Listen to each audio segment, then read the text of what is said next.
Hi hello வணக்கம், welcome to ஆசி Tamil kitchen. இன்றைக்கி நம்ம கிச்சனில் vegetable and chicken hakka noodles தான் பண்ண போகிறோம். எப்படி பண்ணுறதுன்னு பார்க்கலாம் வாங்க. நூடுல்ஸ்க்கு வெஜிடபிள்ஸ் எல்லாம் நீல வாக்கில் நம்ம கட் பண்ணணும், ரொம்ப தின்னாக கட் பண்ணணும். ஸோ இப்போ நீங்கள் கேபேஜ் எடுத்துக்கிட்டிங்கன்னா கேபேஜோட இந்த மாதிரி நடு பாகத்தை விட்டுறணும். விட்டுட்டு சைடில் இந்த மாதிரி தனித்தனியாக கட் பண்ணிக்கோங்க. ஒவ்வொரு சைட்லேருந்தும் சின்ன சின்ன பீஸ் இந்த மாதிரி கட் பண்ணிவிட்டு அப்புறம் இப்படி கட் பண்ணிங்கன்னா உங்களுக்கு நீல வாக்கில் ஈஸியாக வரும். அந்த மாதிரி தான் நம்ம கேரட்டையும் கட் பண்ணிக்கணும், கேப்சிகமும் கட் பண்ணிக்கணும். கேரட்டை இந்த மாதிரி கட் பண்ணி வச்சுக்கோங்க. கட் பண்ணிவிட்டு இப்போ நம்ம ஜூலியன்ஸாக கட் பண்ண போகிறோம். இதை தின் ஸ்லைசஸாக இந்த மாதிரி தின் ஸ்லைசஸாக கட் பண்ணிவிட்டு நம்ம ஜூலியன்ஸ் இப்படி கட் பண்ணிக்கணும். எவ்வளோ தின்னாக பாருங்கள். இப்படி தான் நம்ம நூடுல்ஸ்க்கு போடணும். நூடுல்ஸ்க்கு நீல வாக்கில் தான் எல்லா வெஜிடபிள்ஸும் நம்ம கட் பண்ணியிருக்கணும். நூடுல்ஸ் மாதிரியே லாங்காக வரணும். க்ரீன் சில்லியும் கட் பண்ணிக்கோங்க. காரத்துக்கு நம்ம ஒயிட் பெப்பர் போடுறோம், ஆனாலும் க்ரீன் சில்லி போட்டால் நல்லாயிருக்கும். கேப்சிகம் கூட நம்ம நீல வாக்கில் தான் கட் பண்ணியிருக்கிறோம். கேரட்டும் நம்ம இப்படியே தான் கட் பண்ணியிருக்கிறோம். ஆனியன்ஸ் கூட இந்த மாதிரி நீல வாக்கில் கட் பண்ணி எடுத்துக்கலாம். கேபேஜும் பாருங்கள் இந்த மாதிரி நீளமாக கட் பண்ணி எடுத்துக்கலாம். நம்ம சிக்கன் அண்ட் வெஜிடபிள் நூடுல்ஸ் தான் பண்ண போகிறோம். ஸோ காய்கறிலாம் வெட்டி வச்சாச்சு. இப்போ ஒரு நல்ல அகலமான பாத்திரத்தில் தண்ணி ஊற்றி கொஞ்சம் உப்பு ஆட் பண்ண போகிறோம். இதில்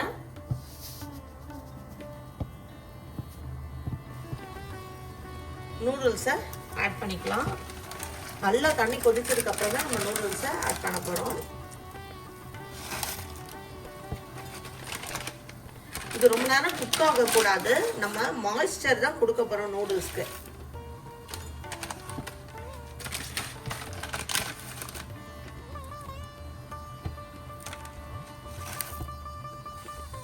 நூடுல் போட்டு ரொம்ப நேரம் இருக்கக்கூடாது.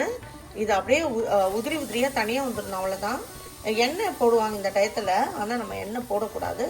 இந்த மாதிரி ஒரு 2 to 3 நிமிஷம் ஆனதுக்கப்புறம் நம்ம இதை மூடி ஒரு 3 நிமிஷம் அப்படியே தண்ணியோடு வைக்க போகிறோம். அப்புறம் நம்ம தண்ணியெல்லாம் இருத்திட்டு நம்ம அதை செசமி ஆயில் போட்டு அதை நம்ம மாய்ஸ்சர் கொடுக்க போகிறோம். நம்ம பாய்லிங் வாட்டரில் நம்ம ஒரு 3 நிமிஷம், ஒரு 2 to 3 நிமிஷம் தான் வச்சோம். அதுக்கப்புறம் இந்த மாதிரி க்ளோஸ் பண்ணி வச்சிடணும். ஒரு 3 நிமிஷம் இந்த மாதிரி க்ளோஸ் பண்ணி வச்சுட்டு நம்ம தண்ணியெல்லாம் எடுத்துக்கணும். இப்போ நல்லா ஓக் எடுத்துக்கோங்க, நல்லா ஹை ஃப்ளேமில் வைங்க. நான் 1/2 கிலோ நூடுல் எடுத்துருக்கிறேன். அதுக்கு நான் 6 முட்டை நம்ம இப்போ ஸ்க்ராம்பிள் பண்ணி எடுத்துக்கலாம். இப்போ ஒரு ஓக்கில் தான் நம்ம செய்யணும். ஓக்கில் தான் நம்ம சைனீஸ் டிஷ்ஷஸ் எல்லாம் பண்ணுவாங்க. ஃப்ரைட் ரைஸ் ஆகட்டும், இல்லைன்னா நூடுல்ஸ் ஆகட்டும். ஏன்னா அது சீக்கிரமாக ஹீட் ஆகிடும். அந்த ஸ்மோக்கி ஃப்ளேவர் நூடுல்ஸ்க்கும் ஃப்ரைட் ரைஸ்க்கும் கிடைக்கும். அதனால தான் இந்த மாதிரி ஓக்கு நம்ம யூஸ் பண்ணுறோம். அது ரொம்ப தின்னாக இருக்கும்.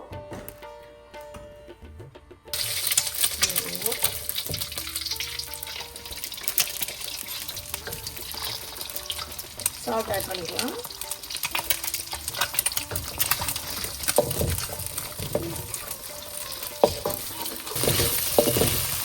ஸ்க்ராம்பிள் பண்ணியாச்சு. இப்போ அதை நம்ம எடுத்து வச்சுக்கலாம் தனியாக. இப்போ நம்ம மாஸ்டர் கொடுக்கறதுக்காக தண்ணியிலே ஒரு 3 நிமிஷம் வச்சுருந்தோம். அவ்வளோதான், நம்ம நூடுல்ஸ் குக்கர். இப்போ இதில் ஆயில் போட்டு நம்ம கொஞ்சம் மாய்ஸ்சர் கொடுத்துக்கலாம்.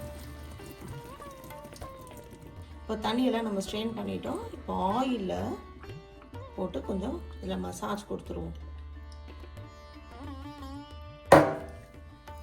இவ்வளோ உதிரியாக இருக்குது பாருங்கள்.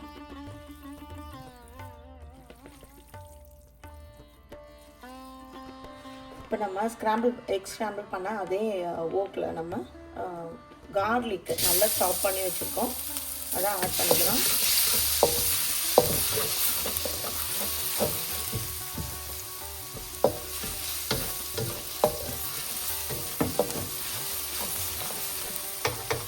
இதில் நம்ம பச்சை மிளகாய் ஆட் பண்ணிக்கலாம்.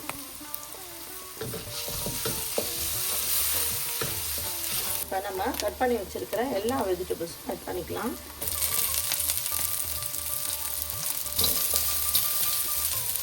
எல்லாமே நீல வாக்கில் கட் பண்ணியிருக்கேன் பாருங்கள். ஜூலியன்ஸாக கட் பண்ணியிருக்கேன். நீங்களும் அதே மாதிரி கட் பண்ணிக்கோங்க. ஃப்ளேம் ஹையில் தான் இருக்கணும்.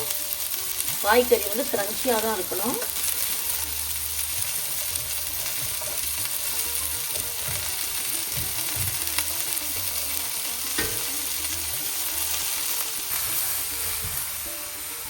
இப்போ நம்ம கேபேஜும் ஆட் பண்ணிக்கலாம் அதில்.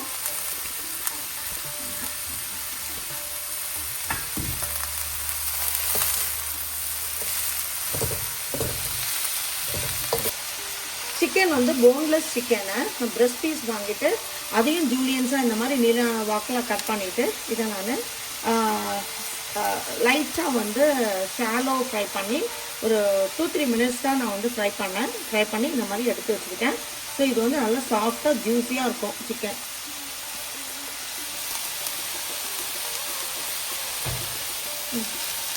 இப்போது சிக்கன் ஆட் பண்ணிக்கலாம்.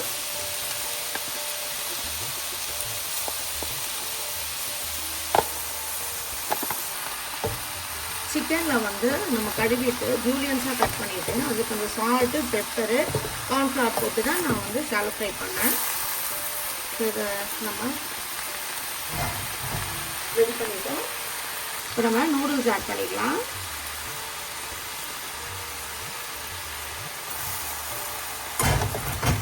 இப்போ இந்த மாதிரி நல்லா மிக்ஸ் பண்ணி விட்டுக்கோங்க. இப்போ நம்ம சால்ட்டு, ஒயிட் பெப்பர் பவுடர் இதெல்லாம் நம்ம சீசனிங்க்கு ஆட் பண்ண போகிறோம். இப்போ நம்ம சோயா சாஸ் ஆட் பண்ணிக்கலாம். Light soya sauce. நான் இன்றைக்கி நிறைய எடுத்திருக்கேன் நூடுல்ஸ் அண்ட் வெஜிடபிள்ஸ், அதனால் எனக்கு ஓக்கு பத்தலை. இப்போது பெப்பர் ஆட் பண்ணிக்கலாம். ஒயிட் பெப்பர் பவுடர் காரத்துக்கு.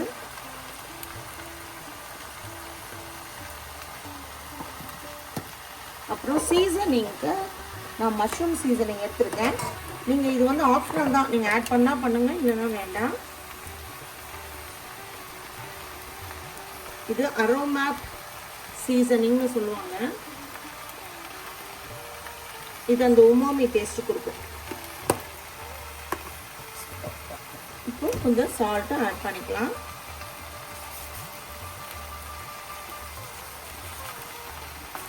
அவ்வளோதாங்க. இது ஒரு கிளறி விட்டு நம்ம இறக்கிட போகிறோம். எக் ஆட் பண்ணிக்கலாம்.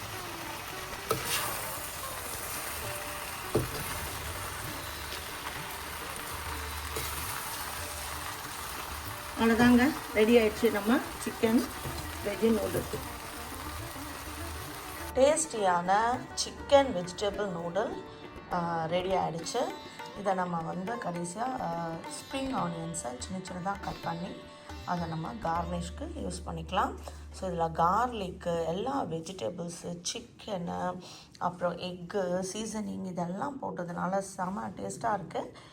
இது வந்து எனக்கு ஓக்கு வந்து கொஞ்சம் சின்னதாக இருந்தது. ஸோ குவான்டிட்டி நீங்கள் கம்மியாக எடுத்து பண்ணிங்கன்னா இன்னும் நல்லா உதிரியாக வரும். ஸோ இந்த ரெசிபியை நீங்கள் ஃபாலோ பண்ணுங்கள், ரொம்ப நல்லாயிருக்கு. இப்போ இதில் வந்து காரம் நீங்கள் ஆட் பண்ணோன்னா காஞ்ச மிளகாய் கட் பண்ணி ஆட் பண்ணிக்கலாம், இல்லை காரம் கூட வேணும்னா பச்சை மிளகாவையும் ஆட் பண்ணிக்கலாம். தேங்க்ஸ் ஃபார் வாட்சிங் my videos. Please like and subscribe. Thank you.